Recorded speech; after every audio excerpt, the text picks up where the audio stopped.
if you have a population that is 40% in poverty, right, below the poverty line, what the fuck is cutting subsidies to like government programs that go to citizens going to do for them, other than deprive them of those resources? I guess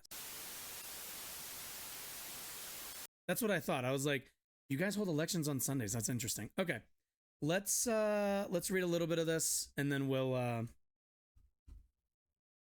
get into it. Buenos Aires, a radical libertarian and admirer of Donald Trump, whatever, rode a wave of voter rage to win Argentina's presidency on Sunday, crushing the political establishment and bringing the sharpest turn to the right in 4 decades of democracy in the country. Javier Milei, a 53-year-old far-right economist and former television pundit with no governing experience, claimed nearly 56% of the vote in a stunning upset over Sergio Massa, the center-left economy minister who has struggled to resolve the country's worst economic crisis in 2 decades. Even before the official results had been announced Sunday night, Massa acknowledged defeat and congratulated Milei on his win. Trump also congratulated Milei, quote, "I am very proud of you. Yeah, you'll turn your country around and make Argentina great again. Sure. Let's see. Voters in the nation of 46 million demanded drastic change from a government that has sent the peso tumbling, inflation skyrocketing, more than 40% of the population into poverty. With Milei, Argentina takes a leap into the unknown, with the leader promising to shatter the entire system. In his first speech as president-elect, Milei told Argentines, that, quote, "the model of decadence has reached its end. There is no turning back. Enough of this, quote, enough of this impoverishing power of the caste. Today we once again embrace the model of liberty and once again become a world power. Long live freedom, damn it." So, okay, my initial reaction is, do you notice how he didn't really say anything? Like, enough of the impoverishing power of the caste. Today we once again embrace the model of liberty to once again become world. Like, that doesn't mean anything. He literally didn't say anything. I've taken a look at this guy before in a video that's on my YouTube channel somewhere. Yeah, he's a bit something. Very erratic, it seems. But also somebody who is described as a far-right libertarian or an anarcho-capitalist, which doesn't bode well for for Argentina in my estimation. But let's keep going. Milei will take office on December 10th, the 40th anniversary of Argentina's return to democracy after the fall of its military dictatorship. Wielding chainsaws on the campaign trail, Jesus, I hate that. The wild-haired Milei vowed to slash public spending. Oh, that's cool. In a country heavily dependent on government subsidies. Okay. Is anybody familiar with Kansas? That whole experiment with Kansas a handful of years ago? That didn't end super well. He pledged to dollarize the economy, shut down the central bank, and cut the number of government ministries from 18 to 8. His rallying campaign cry was a takedown of the country's political caste, an Argentine version of Trump's Drain the Swamp. Yeah, and we kind of saw how that worked out, didn't we? Massa was emblematic of that ruling elite. The king of the caste, political analyst Pablo Tauzon, the career politician, attempted to distance himself from the leftist government of Alberto Fernandez and Cristina Fernandez de Kirchner, the heirs of the populist dynasty first launched by Juan and Evita Perón in the 1940s, along with a grassroots campaign of activists. Massa sought to stroke fear over a Milei presidency they urged could threaten Argentina's democracy and way of life. But ultimately, anger won over fear. For many Argentines, the bigger risk was more of the same. We don't have anything to lose, Tomás Lemodio, sure, said a 36-year-old business owner. Oh, business owners, who voted for Milei in Buenos Aires on Sunday. We've had this type of government for so many years, and things are only getting worse. Acknowledging his defeat Sunday night, Massa told supporters the results were, quote, not what we had hoped for, and marked the end of a political chapter in his life. At the campaign headquarters, supporters consoled each other. Young woman burst into tears. There were two paths. We chose the path of the defense of the security system in the hands of the state, the path of defense of education and public health as central values. Argentines chose the other path. Yeah, I think we looked a little bit into this. It looks like their education fund is going to get kind of fucked. And yeah, I mean, it's their election. We'll kind of see how this works out. I will say immediately, a Joker thing does not give me a whole lot of. This is an immediate disqualifier for me personally. This does not give me a lot of warm, fuzzy feelings. Milei's landslide victory makes him the most voted president in a runoff since the return of democracy in Argentina. The results suggest that many of those who said they would vote in blank and did not feel represented by either candidate ended up choosing Milei. Political analyst Mario Ferranoni said, quote, evidently, people were not afraid to change. Well, I mean, a Milei presidency brings the far right to power in the third largest economy in Latin America, and it could have profound implications for the region and the world. In a continent dominated by leftist leaders, Milei could create tensions with governments he has attacked, including crucial trading partners and neighbor Brazil, in an area of growing Chinese influence in Latin America.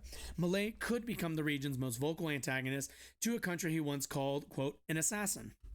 Milei made a name for himself as a television pundit who insulted other guests. He has shown a fucking streamer after my heart, has shown a tendency to fight with the news media. He has circulated conspiracy theories and raised unsubstantiated claims about electoral fraud. In presidential debates, he has cast doubt on the widely accepted tally of murders during the country's dirty war from 1976 to 83. He has branded Pope Francis of Argentina and, quote, evil leftist. Climate change, he says, is a socialist lie. Lovely. He would hold a referendum to undo the 3-year-old law that legalized abortion. Great. Whew. Yeah. Yep. Imagine Argentines chose to overlook the Milei messages that made them uncomfortable. For some, a vote for the outsider was a reluctant yet strategic one.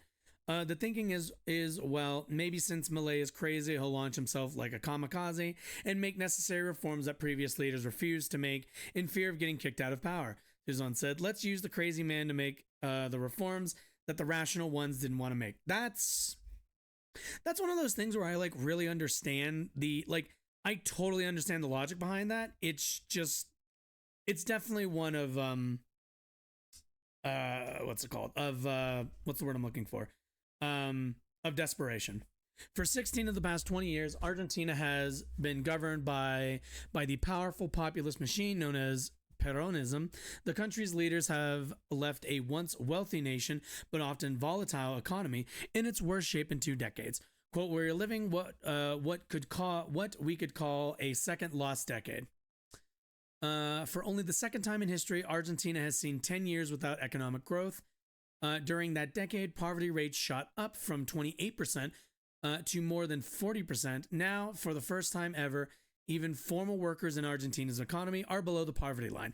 Inflation is nearing 150%. The peso has plummeted. Prices change nearly weekly, and Argentines are forced to carry around large wads of cash just to buy groceries. With his viral TikTok videos and outlandish personality, Milei rallied a generation of young voters who have felt these frustrations for most of their lives. Today's youngest voters only know an Argentina in economic decline. They have lived through the COVID-19 vaccine, and they see a political left as the establishment, rather than the revolution it once was. John Flores, 24, and his wife don't know if they'll ever be able to buy their own home. Welcome to the party, pal. Flores, a nursing student, relies on his wife's income and occasional odd jobs as a bricklayer or janitor to pay the rent and support an infant. Their money is worth less every day. Saving has become impossible. Massa wants to fix the problems that he himself created. We're tired, especially the young people.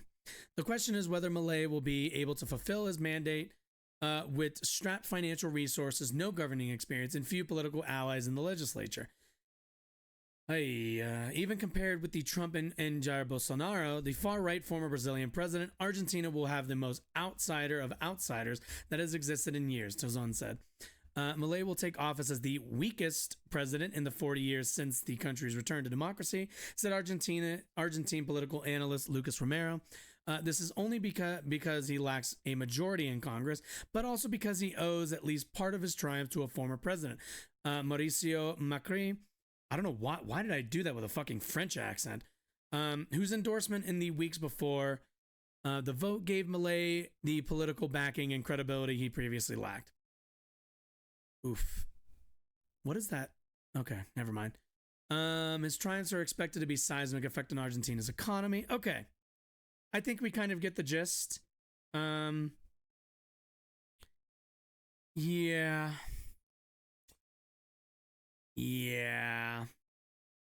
So let's take a look at a video really quickly just to get something visual going and to give my voice a bit of a break. But and then we'll kind of talk a little bit about this guy, shall we? Javier Milei won a convincing victory in yesterday's presidential election with a promise to sharply cut government spending and tackle the country's worst economic crisis in decades. Says he'll bring a chainsaw to the economy. In fact, he brought a chainsaw to many of his campaign rallies as a prop. Also, he cloned his dog. That's by the way, I hate chainsaws. Has this very strange story. A massive political shakeup in Argentina. Javier Milei, far-right economist and television personality, joined the political fray just 3 years ago. Now he's in charge of the third largest economy in Latin America. Oh, Jesus. As it teeters on the edge of disaster. Today the reconstruction of Argentina begins. So, okay, so I guess these are like my first initial questions. If you have a population that is 40% in poverty, right, below the poverty line,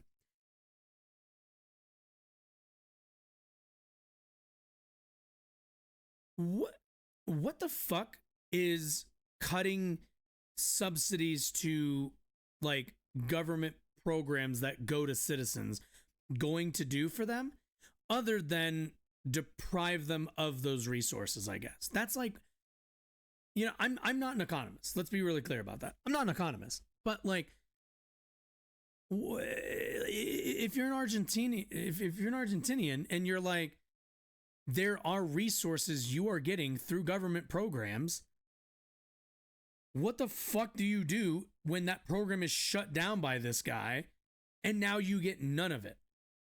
Like, sure, maybe I'm going to assume he's going to like just kill the tax rate on people. But even then, unless he has a jobs program or unless like there's like something to be done. Like, I mean, again, we're 1 day in, or not even, we're 0 days in. We're 1 day out of the election, but like, I don't see what the plan is besides we're just going to tear down like liberal foundations of the economy. And considering he's a libertarian, it's, what is it just going to be, the wild fucking West? Like, Milei rode to power on a wave of popular discontent over a stagnating economy with a 40% poverty rate and inflation nearing 150%. This woman says she supports Milei because she's looking for change in Argentina, a country she says has been suffering from years of decadence.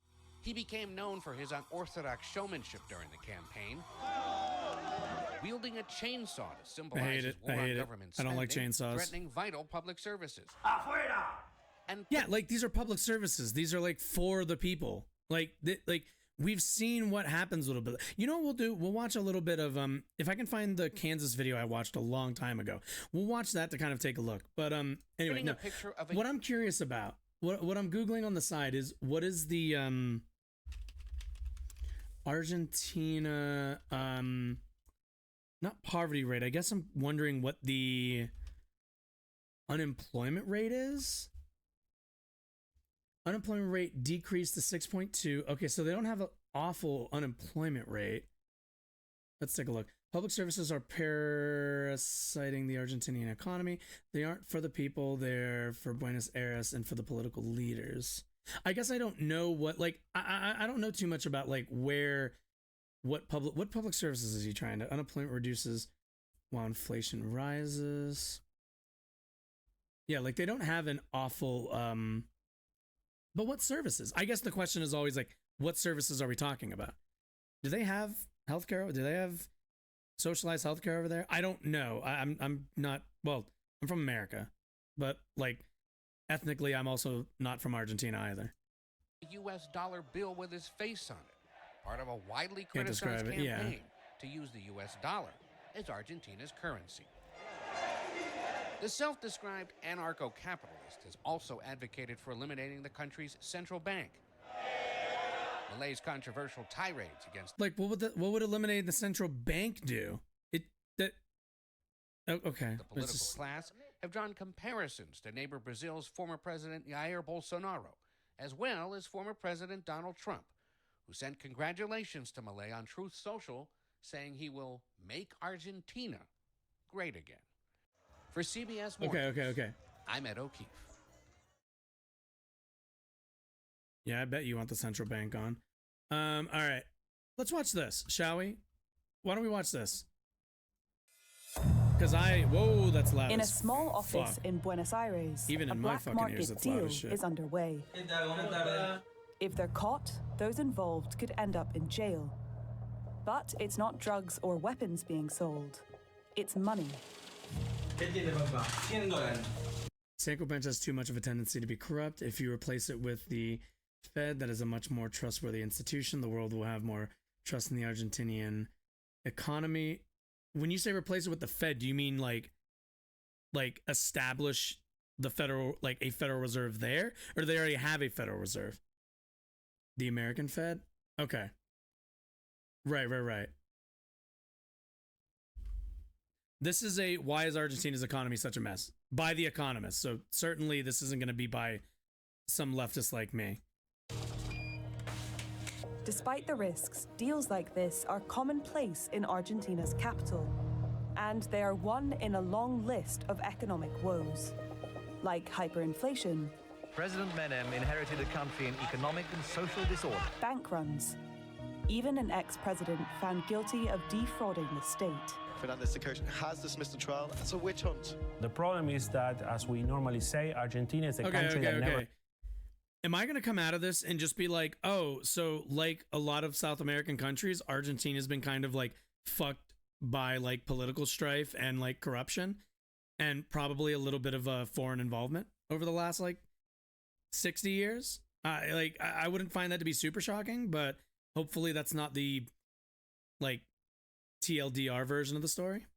misses an opportunity to miss an opportunity. Argentines' frustration with the economic dysfunction saw the rise of a radical presidential hopeful in the 2023 election. Javier Milei wants to dollarize the economy, a move he says would blow up the central bank. But the change that Argentina needs will take more than one man. The main reason Argentina's economy is so chaotic is because of consistent economic mismanagement over decades. Okay. Without big solutions, things could get much worse.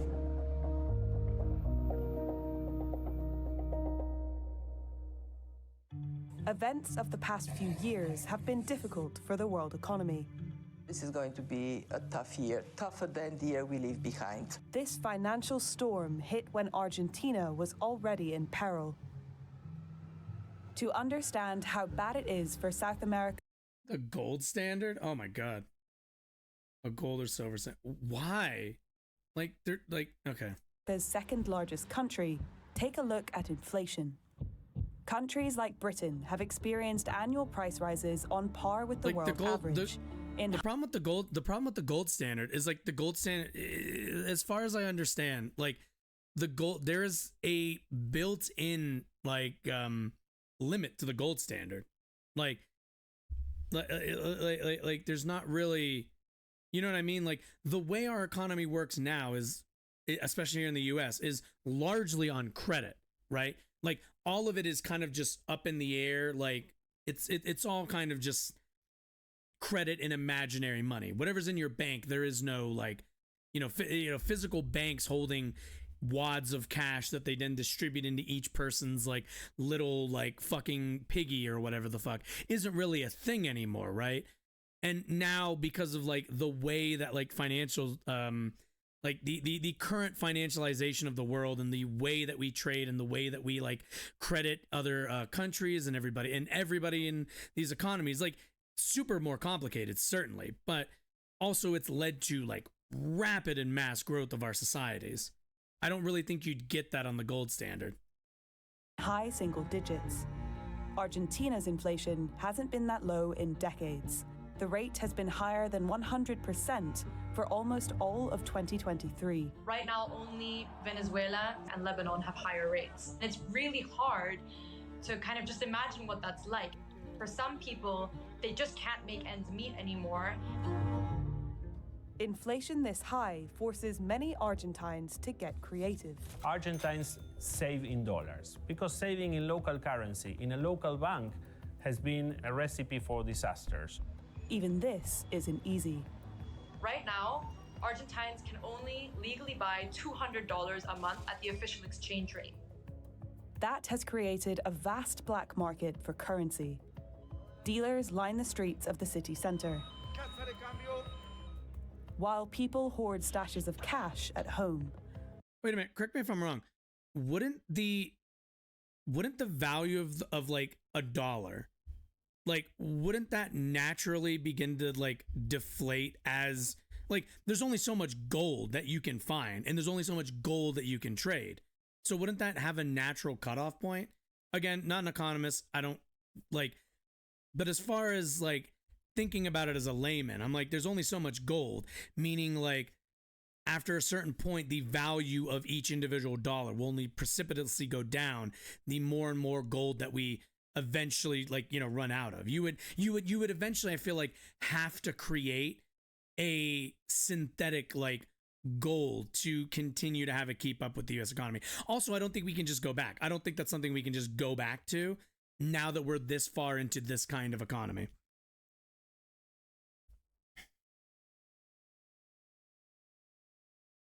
Need to deflate gold, but you can't. Yeah, dollars worth paper, scam based on debt. Well, yeah, it's credit.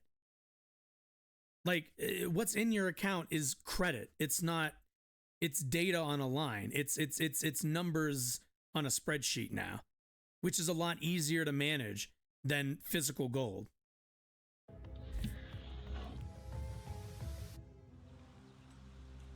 But buying dollars on the black market is more expensive than the official rate.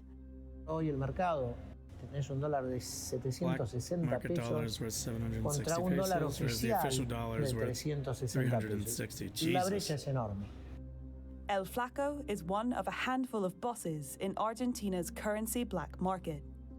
He's agreed to talk to us on condition of anonymity. I don't get what the dystopian future is. Been working in Son 15 operadores, no más de like, he claims the Robin, the question is like, if you're gonna say dystopian future, like what future? We live like we live in like, especially here in the US, like we live a pretty high standard of like living right now. Like I don't really see what the like I have issues with the way that we organize our society and the way we organize the economy, but that's not to say that the systems that we have fundamentally are flawed at all. It's just the way in which ownership over resources is still distributed is still pretty fucking bad. Like NYC, yeah. Can I guess what borough you're in, Robin? Can I take a guess?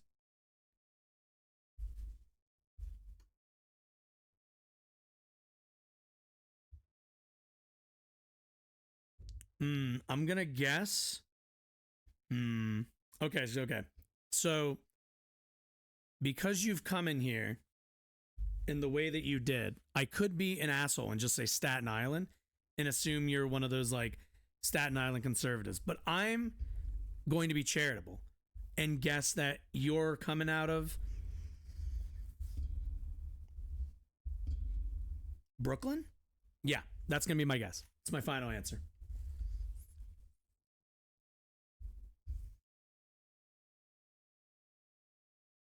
I don't know what he is, but just the lines that he came in here talking about leans me towards Bronx. That was my second guess. Actually, I was gonna say what was I gonna say? Because what is it? Because it's fuck. You'll forgive me. I'm not. Well, I'm from the East Coast, but I'm not from New York. Because what is it? It's Bronx. Fuck shit. What is it? Bronx, Brooklyn, Manhattan, or is Manhattan kind of all of it? I always fucking forget because it's Bronx.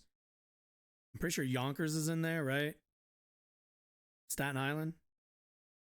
And then, well, if I have Bronx, Brooklyn, Manhattan, Yonkers. I don't think I know what the fifth one is. Fuck. Whatever. Correct me, New Yorker. I don't know my 5 boroughs. I'm sorry.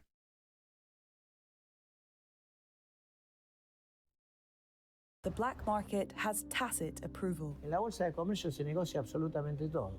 Y también se negocia entre Everything los is bancos. negotiated in the stock Los bancos market. tienen The banks mesas are de trading. dinero. En esa mesa de dinero es donde se... Honest to God, this sounds like fucking late stage capitalism to me. Like everything they're describing is like the problems with our economy. The only difference is like we don't have an ANCAP here to blow all of it up, which would be a lot worse.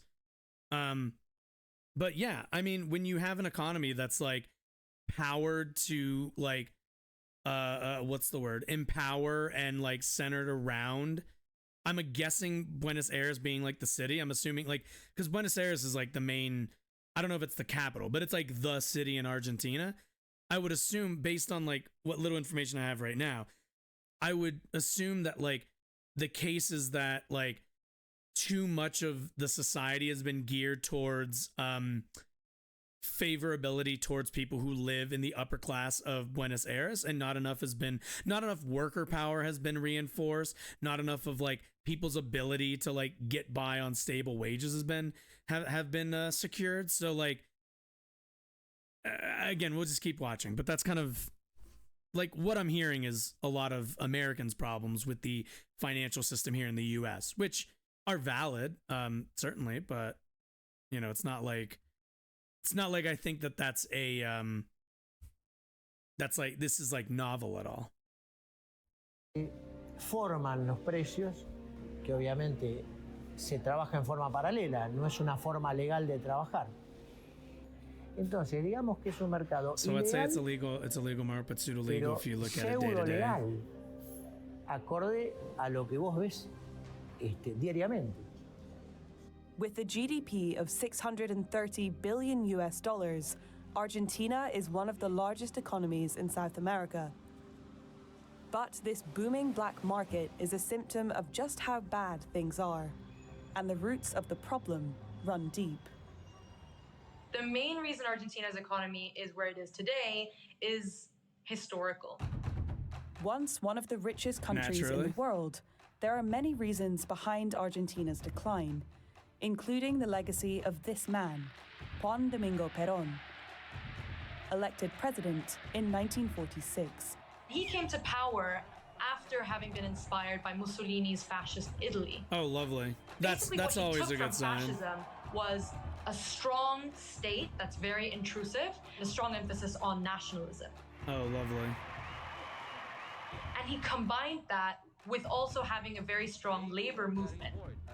He introduced the 8-hour workday, increased wages for the poor, and created vast, expensive wealth. Okay. Let's talk about this really quickly, because I want to make a distinct draw, a distinction between the things that I advocate and kind of this sort of stuff. So, am I in favor of an 8-hour workday? Absolutely. The things that they are listing right now that are generally leftist goals in terms of like the economy and in terms of work, those are all things we strive towards as leftists broadly.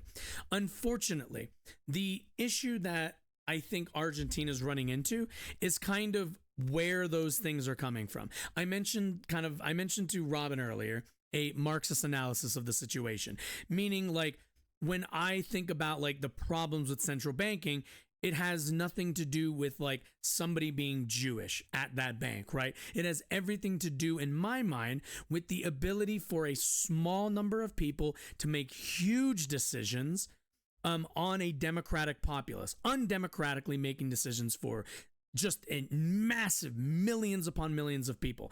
These are people who are as corruptible as any normal person, who usually have ties to corporations, stuff like that, right? And the difference between what I would argue for, as much as they got to the endpoints, it's really important to always remember how you get to places. How they got to the 8-hour work week, how Argentina got to the 8-hour work week, and how the United States got to the 8-hour work week are two very different paths. One was centrally controlled by the government, by somebody inspired by Mussolini, by fascism, by a bit of authoritarianism, let's be honest. That paid off, certainly, in the 8-hour workday for workers. Meanwhile, in the United States, the 8-hour workday was won by workers, by the people, by laborers, by unions. That is the key difference. Instead of having a central executive, a single person, seizing these benefits for workers, and workers then being, in a way, owed to that central leader, what we had in the United States was a broad and like fucking powerful labor movement in the late 20s and in the 1930s. And that's what gave us our 8-hour work week. We got it for us. For Argentina, it appears that it was given to them by like at the very least, a bit of an authoritarian leader. If they're taking their cues from Mussolini, that doesn't ingratiate myself to them.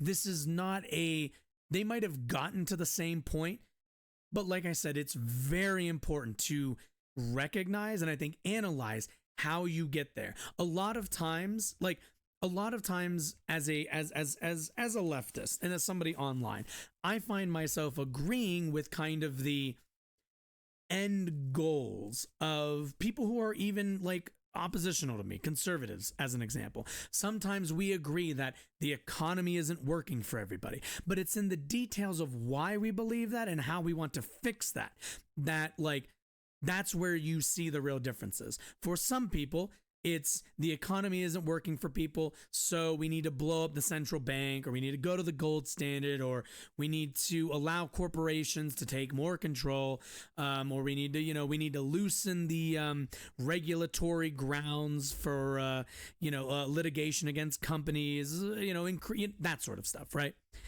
And the alternative, my way, is empowering unions, empowering the people, the actual people creating value, the people creating products, the people who are putting their labor into products, into services. Those are the people I want to be leading and making those decisions. I believe in workplace democracy as well.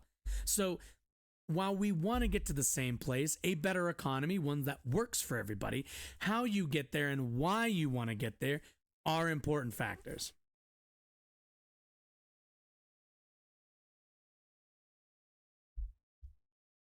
Yeah, I agree. I agree. I don't think corpos should have more power. I don't like EA. I bet nobody in this chat likes EA. We all hate corpos, but it's all about why you hate corpos. Like, you can just say, well, they're like stupid, they're bad, they don't act within the best interest of their customers. I fully agree with you on that. All of those things are correct. But what I care about more, like the thing that I'm more concerned about when it comes to corporations, is the fact that they don't have democracy, that the people who are working to create, anything that you want to say, if you're a cook, the food that you're actually making, if you're a game developer, the actual game that you're developing, you don't have a say in how your labor is directed. As somebody who believes in democracy in terms of a political manner and the way that we run a country, I also believe it for the workplace. I think that people should be able to democratically lead the places that they work, the places that they put their blood, sweat, and tears into. Anyway, let's continue. Fair schemes. He also embraced economic isolationism. The emphasis on national sovereignty led to kind of the coddling of workers by protecting them from foreign competition. It has shut itself off from international trade. Okay, I'm sorry. I'm going to go back just because... Poor and create. He introduced the 8-hour workday, increased wages for the poor, and created vast, expensive welfare schemes.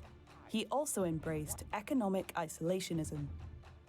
The emphasis on national... Yeah, and keep in mind, like, I like welfare programs. I like the idea that when people pay taxes, like a way that they get some of that value back is through programs that allow them to take time off, allow them to give birth, allow them to do stuff.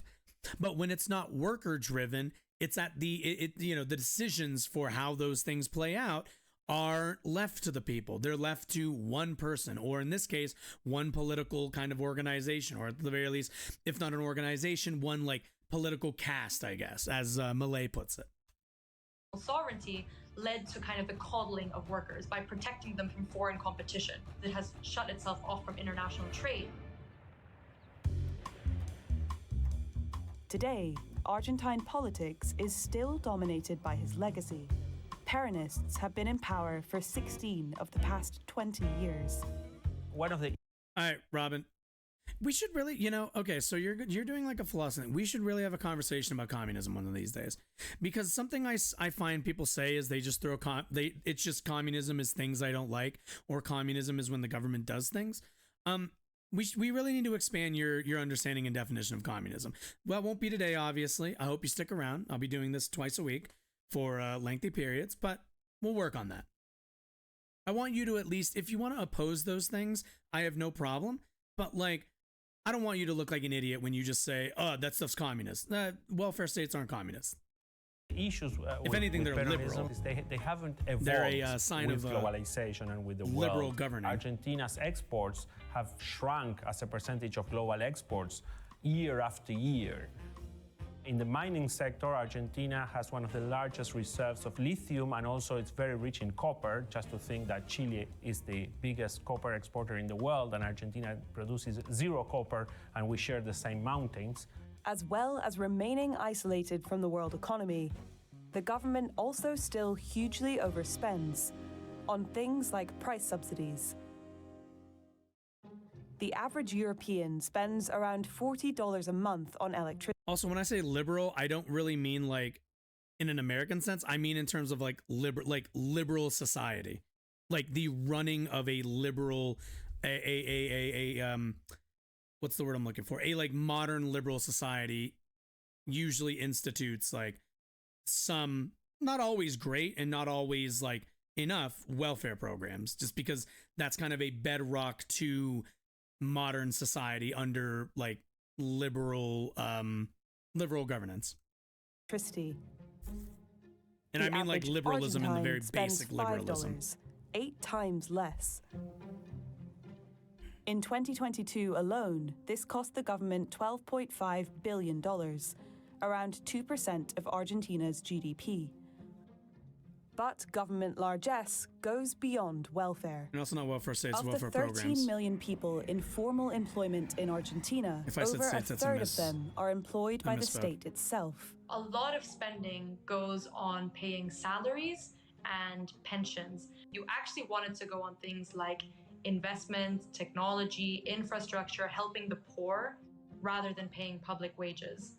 All of this points to the main issue in Argentina's economy. Argentina has been running a fiscal deficit for the last 13 years. If you're in a difficult time for 13 years in a row, well, you have a big problem. Policies to counteract this deficit, like printing money, only make things worse. Right, we understand that. Governments have become dependent on the central bank printing money to basically finance spending. And the more money you print, the worse inflation gets. Local shopkeeper Marta Valdez feels the direct impact of more money being pumped into the system. Acá tenemos 1,000, 2,000. Robin, if you don't want taxes, what did you say? I don't want taxes. Fuck, no taxes, no welfare programs. Putting more money into circulation can mean... How exactly do we fund anything then? Like, I guess I'm curious what society looks like if there are no taxes. And I mean, obviously no welfare programs, but like that starts with taxes. Like those are funded by taxpayer dollars. So how does society work, I guess? Tariffs on imported goods. That's it?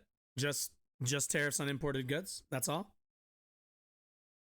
Also, isn't that going to disincentivize goods from being imported? And won't that usually raise the price of those goods?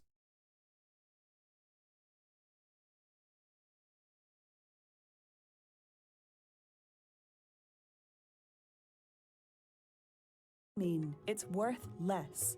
Que a la mañana marcamos un precio y quizás Price in que a the la tarde morning. We set a marcamos price in the otro morning, perhaps the precio. afternoon we Como por set ejemplo another el price. precio de los For example, lácteos the price of this dairy son product is de 480 480 and we change it to pasamos a 580. 580.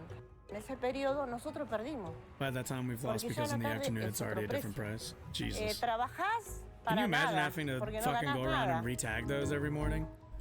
Fucking hell. Printing money is only one way the government tries to fund its spending.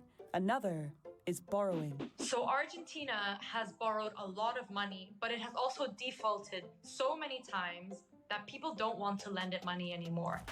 Despite the risks, there is one institution that continues to lend.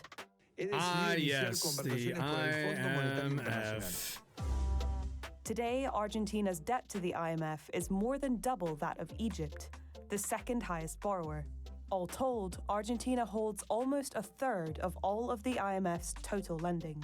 One of the criticisms that most economists have posed to the IMF is that the conditionality that they put to Argentina was so light. They didn't need to stabilize the economy, they didn't need to do any homework, and they received money. I think that was another missed opportunity for Argentina. Borrowing and printing money are not unusual tactics for governments, but the extent that Argentina's government... Well, again, Robin, elucidate me, my friend. If you don't want taxes, how do we run a society? How does that function? How do we function in a nobody pays taxes, the government doesn't do, does government exist? Do we need government? What does this look like? Paint the picture for me. Does both is extreme and damaging. In part because loans from the IMF need to be repaid in foreign currency. And one tactic Argentina employs to get that foreign currency only complicates things more. We're not there yet. Trade restrictions. Soybeans are one I of should the really country's get a drop of sand exports. saying roads. The soybean producer in Argentina, they face an export tax of 33%. If a ton of soybean costs, say, $500, I receive $500 minus 33%. Leaving the farmer with $335. They then have to exchange these dollars for pesos at the official exchange rate. When the dollar rate is bad, farmers have to make harsh decisions. The incentive is to keep your soybeans in your silos until the exchange rate changes. If everybody does that, the supply of dollars in the economy is scarce. So the government invented something that we call the soybean dollar. The soya dollar is a Okay, well, I understand that. But again, that would cripple our economy because that would disincentivize, again, those imports from coming in. The price of those imports would probably go up to, what's the word? To counteract those tariffs, right? So, I just don't I guess I just don't understand how does anything function on just tariffs on imported goods. We import a lot. I don't think it's enough to replace income tax, just income tax. Slightly better exchange rate specifically for profits on soya exports. But it's not the only market with confusing rules. If you want to organize a concert in Argentina and bring a British singer, you have to pay the official dollar and then an extra tax. We call it the dollar Coldplay. If you want to travel abroad, you use your Argentine credit card and you pay the official dollar plus taxes. And we call that the dollar Qatar. This idea of having 10, 15, 20 different prices for the same thing doesn't make any sense. That's a distortion. With the set of distortions, it's impossible that Argentina grows. Over the years, different Well, okay, Robin, what you're failing. Okay. So you do understand that as much as we import, a lot of our imports are coming from American companies because they move their operations to cheaper countries to manufacture in, right? Like, you understand that, correct? So the ingenuity isn't what we are lacking. What we are lacking are the infrastructure. There aren't plants here. There aren't factories. We don't manufacture things in this country to the extent that we did before. Now, I'm all in favor of us doing that, but that would take quite a long time and would require quite a lot of building by companies that don't have an interest in paying American workers. The American worker is going to cost somebody. If you're GM, for example, and you're making your cars in Mexico and you're paying a tariff to have them imported back into the country, right? Maybe you just increase the prices of your cars to absorb that increase in tariffs. But as long as you can keep parity, you don't need to bring a plant back into the U.S. Because if you bring a plant to the U.S., guess what you're going to get? Higher wages. That's higher costs for labor. You're going to get, certainly, especially now, you're going to get unions fighting for those higher wages and everything else. So it's just, I don't think tariffs can solve this problem.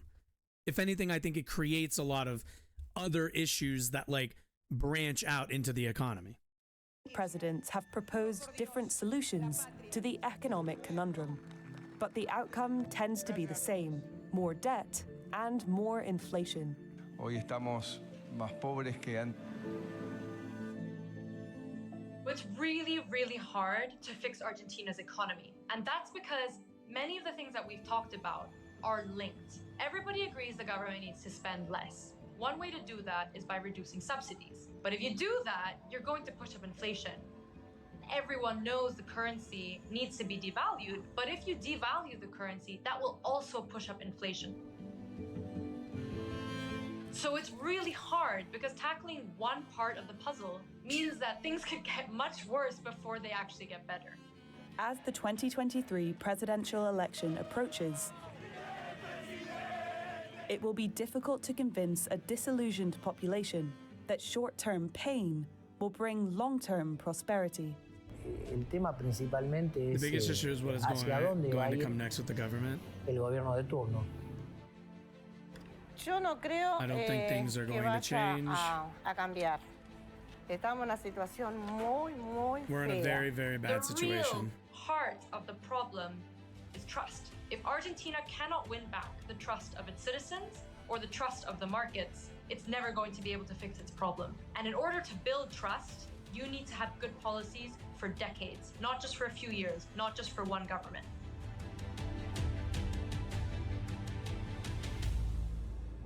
Thanks for watching. Yeesh. All right. Well, I think we covered this with a lot of tact and a lot of curiosity and openness. I can definitely, after watching that, understand and sympathize with the idea of people in Argentina just throwing their hands up and being like, fuck it, we have no good options. Let's just let's just throw it to the wolves and call it a day. You know the thing that they tell, at the end of all YouTube videos where they tell you to click on one of these things to watch more videos. Yeah, I've been meaning to film one of those. So that's what I was doing. I was just setting it up to film one.